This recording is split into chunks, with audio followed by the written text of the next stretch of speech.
kami dari kelompok 2, mata kuliah etika bisnis. Kali ini kami akan mencoba mempresentasikan hasil diskusi kelompok kami. Dan sebelumnya perkenalkan, saya Herman Sulfanisa Rumaha. Saya Sita Tialawa. Saya Fajar Noprianto Wasa. Dan pada saat ini kami akan membahas materi yang berjudul Etika dalam Periklanan dan Perlindungan Konsumen. Baik, langsung saja pada topik materi kami, yaitu Etika dalam Periklanan dan Perlindungan Konsumen. Tentunya kita harus tahu bahwa etika dalam periklanan adalah prinsip moral dan standar perilaku yang mengatur bagaimana suatu iklan seharusnya dibuat dan disampaikan kepada publik.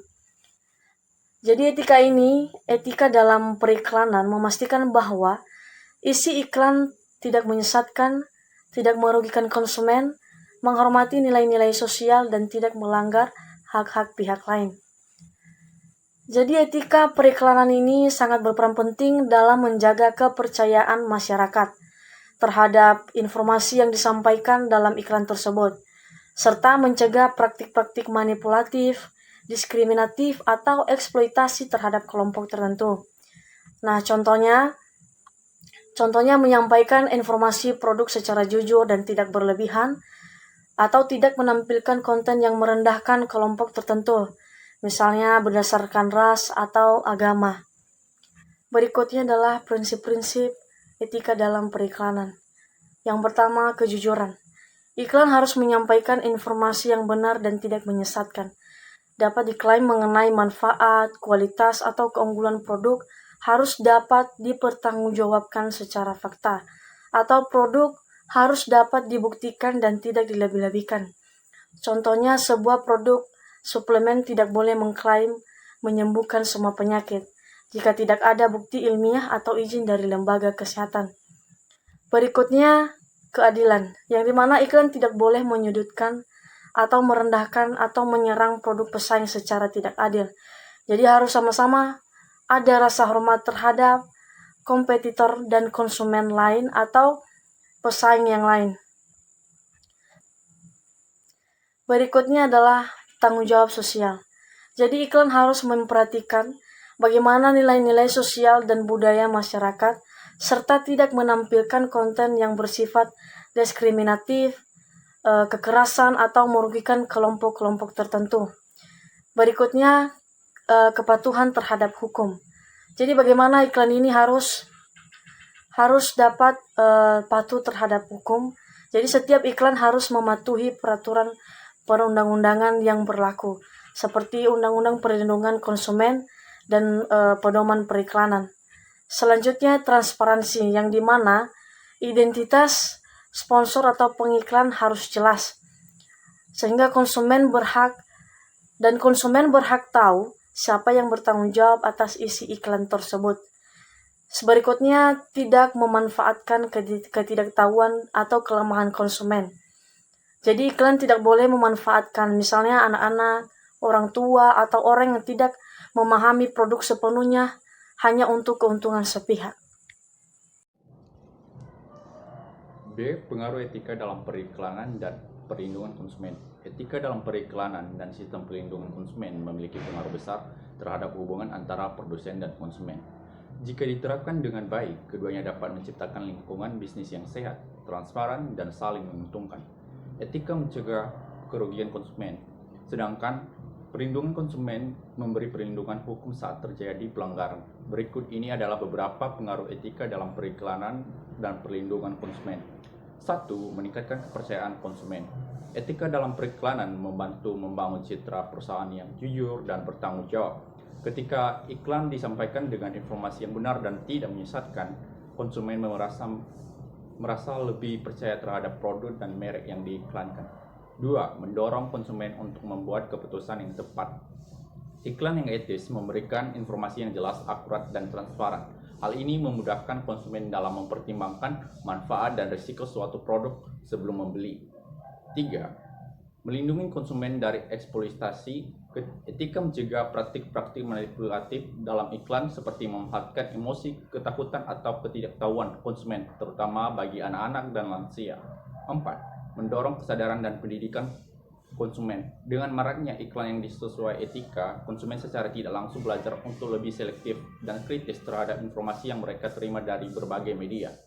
5. Mengurangi pelanggaran dalam iklan. Adanya undang-undang perlindungan konsumen dan lembaga pengawas seperti YLKI, KPI, dan Kemendak membuat pelaku usaha lebih berhati-hati dalam membuat iklan. Mereka terdorong untuk mengikuti pedoman dan kode etik periklanan agar tidak terkena sanksi hukum. 6. Meningkatkan tanggung jawab sosial perusahaan.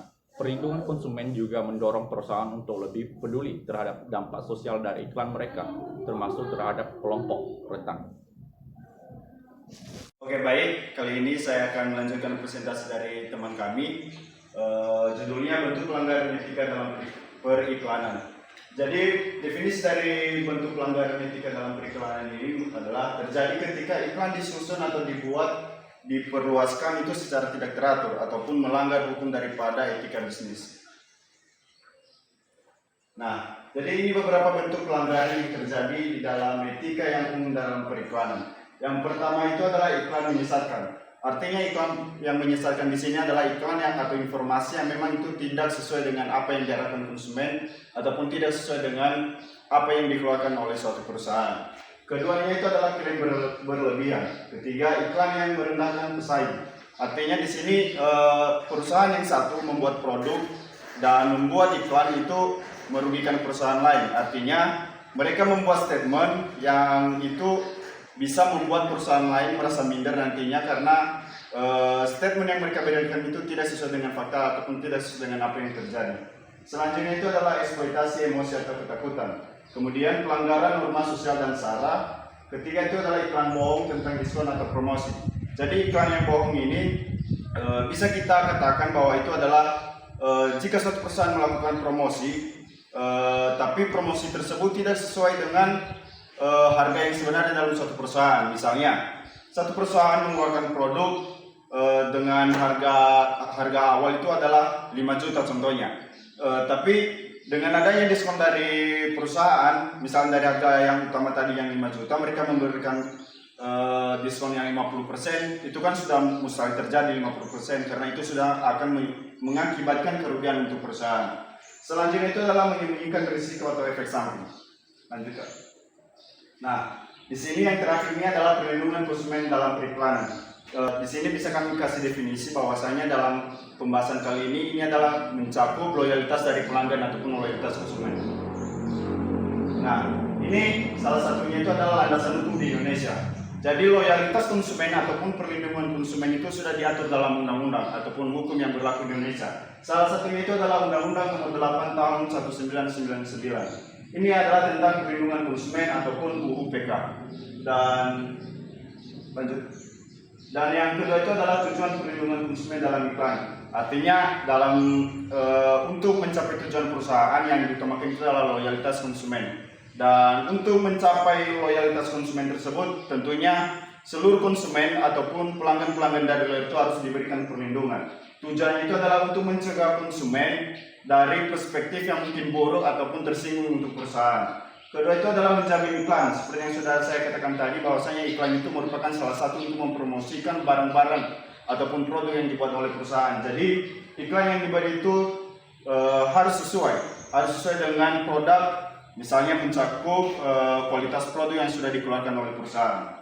Ketiga itu adalah mendorong pelaku usaha membangun kesadaran dan pendidikan bagi konsumen. Artinya itu semua yang bersangkutan dengan konsumen itu harus diberikan undang-undang sesuai dengan hukum yang berlaku di Indonesia.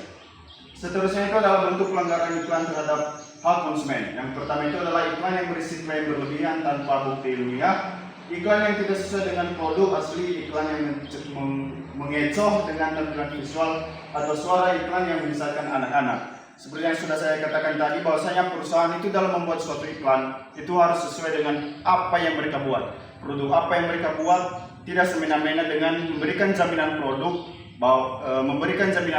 tapi produk yang dibuat tidak sesuai dengan apa yang sudah mereka jamin. Nah, seterusnya itu adalah peran lembaga terkait. Lembaga terkait di sini bisa kita katakan itu adalah yang bekerja sama ataupun mitra dari suatu perusahaan ataupun pemerintah langsung. Salah satunya adalah Yayasan Lembaga Konsumen Indonesia, Kementerian Perdagangan Republik Indonesia, Komisi Penyiaran Indonesia, dan yang lainnya. Artinya lembaga-lembaga ini adalah yang mengatur nanti hukum-hukum seperti pemerintahan Indonesia, lembaga pemerintahan keindonesiaan, Kementerian Perdagangan RI. Artinya mereka ini semua tujuan itu adalah untuk memberikan perlindungan baik untuk perusahaan maupun konsumen. Yang kelima itu adalah upaya yang dapat dilakukan konsumen. Nah, di sini upaya yang dilakukan konsumen ini adalah merupakan salah satu cara mereka dalam menyampaikan aspirasi ataupun ketika suatu iklan yang dikeluarkan oleh perusahaan itu tidak sesuai. Nah, cara yang harus mereka lakukan itu adalah yang pertama melaporkan iklan. Jika iklan yang dibuat itu tidak sesuai ataupun melanggar hukum atau undang-undang, maka konsumen berhak melaporkan perusahaan tersebut. Kedua itu adalah menyimpan bukti iklan. Nah, jika konsumen mendapatkan iklan yang memang tidak sesuai, konsumen sebelum melakukan pelaporan itu ataupun sebelum melaporkan perusahaan pada pihak yang berwajib, maka bukti yang mereka dapatkan itu harus mereka simpan. Karena itu akan menjadi pegangan mereka ketika mereka melaporkan perusahaan tersebut kepada pihak yang berkewajiban. Seterusnya itu adalah meningkatkan kesadaran. Meningkatkan kesadaran ini maksudnya adalah bagaimana cara konsumen bisa menyeleksi daripada iklan yang dibuat oleh perusahaan. Artinya mereka bisa membedakan mana iklan yang sesungguhnya dan mana iklan yang mungkin hanya menarik perhatian konsumen, tetapi kualitas dari produk tidak sesuai dengan apa yang terjadi. Nah, jadi sekian dari presentasi kelompok kami. Saya ucapkan terima kasih. Yahoo. Baik, sekian presentasi dari kelompok kami. Jika ada saran, tanggapan, dan pertanyaan, kami persilakan. Terima kasih. Yahoo.